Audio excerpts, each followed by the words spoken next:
Welcome, I'm John Clark. My company is Sunshine Prosthetics, and this month's Academy Mentoring Moment. On the topic for this month is patient education and follow-up. And the questions that we'll be considering are: what are the key topics you cover when educating a patient on the use and care of a new orthosis prosthesis? What educational strategies do you use?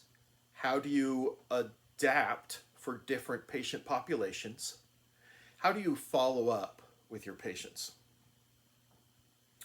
And we will be breaking this one up in two parts. First part, I just want to generally talk about some of the key things that I believe are crucial to effective patient communication. And in the second part, we'll go into all sorts of details of things that you can learn and pay attention to improve your patient communication. Big picture. Listen. I know there's time challenges. I know that you're expert at this. But if you don't establish a place of trust by listening to your patients, you will not have effective communication. One of the distinct things that you can do to help your listening is to pay attention and mirror what your patient is communicating in their tone and their body language. So if you have a patient that's very intense and up there and talking to you like this, it's okay to match them. But more likely, you may have a patient that's reserved and quiet, and you need to provide quiet, reserved space for them to feel safe to actually have a conversation. This takes practice. This takes intention. It won't happen by accident. You will learn things from your patient if you give them that space and you listen to them. You will be a better clinician because your patients will reveal things to you that let you act and make changes and refine what you're doing if you give them the opportunity to actually have a conversation with you. So this is an awkward kind of place to talk about a two-way conversation, but you've already heard me provide some pauses. But how can you practice? Well, practice not interrupting. Practice not jumping to action or conclusions after the first thing. Practice saying, and is there more? Tell me more about that. Can you be more specific?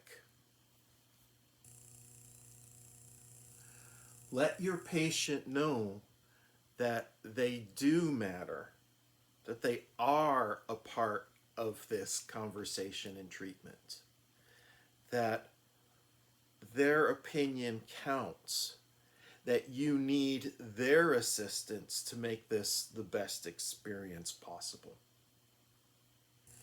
So, a good practice is to intentionally, when you're rushing to that patient appointment, to take a moment and be quiet and prepare yourself to listen before you walk through the door. Okay, one of the little things I mentioned was mirroring. So, this is a great shortcut for effective communication. By putting yourself in your patient's shoes, in their pond, and by being attentive to their communication style in body language, tone, the selection of words, it is something that can absolutely build trust. It is something that shows that you actually care for the patient. Now, when it's someone that has our own style, it's naturally easy. But when it's someone who is not our own style, it definitely takes work. So I will put in the description a link to YouTube that talks about mirroring that I think is probably the best shortcut to understanding this. And I would tell you that role playing and practice is where you get to really thrive in this and see the effectiveness this has by improving your communication with patients by matching and mirroring these things. So that's worth working on. Now, hopefully in your educational experience, you have been introduced to the concept of motivational interviewing. We are at a time where it's inappropriate to refer to a patient as non-compliant. If you don't have your patient's own motivations, if you haven't nurtured that out of them, if you can't find the things that are motivating them to action, you have a communication issue. You're going to have all sorts of communication challenges. So, if you haven't gone in that, do a little research. If you have, go back and study. But some of those questions that I asked are very much introductory questions to exploring motivational interviewing. And tell me more about that. How long has this been a problem? Can you be more specific? You are exploring their motivations for action. Let me tell you one patient story about that.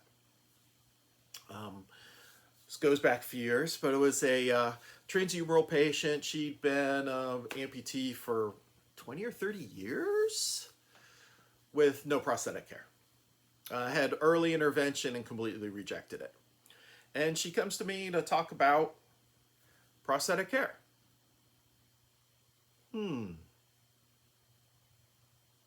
So you ask those questions. Why now? Tell me more about that. What's the interest? Well, it turns out that she was about to be a grandmother. And she knew for her to independently care for her grandkids that she needed to be able to change their diapers. And that's what provided her motivation to get a prosthesis. And I would add that she went on to successfully do that and be a successful prosthetic wearer from there on out. If I hadn't had those conversations and asked those questions, I may have said, don't really want to do this because if you haven't worn one in 20 years, why now? That's pretty easy to see and cut and dry, but you will discover all sorts of things that motivate your patients towards action. Our evaluations explicitly have care of grandkids in the questions that we ask. because in our patient population, that can be one of the biggest motivations for any type of prosthetic care. I hope that you're hearing this. I hope you make the commitment to the time, attention, and presence that it takes to listen to your patients. It won't come easy, and you'll have all sorts of pressures against you. But I can tell you it's absolutely rewarding. It will make you a better prosthetist orthotist. And it is worth your attention. I wish you well with this. Bye.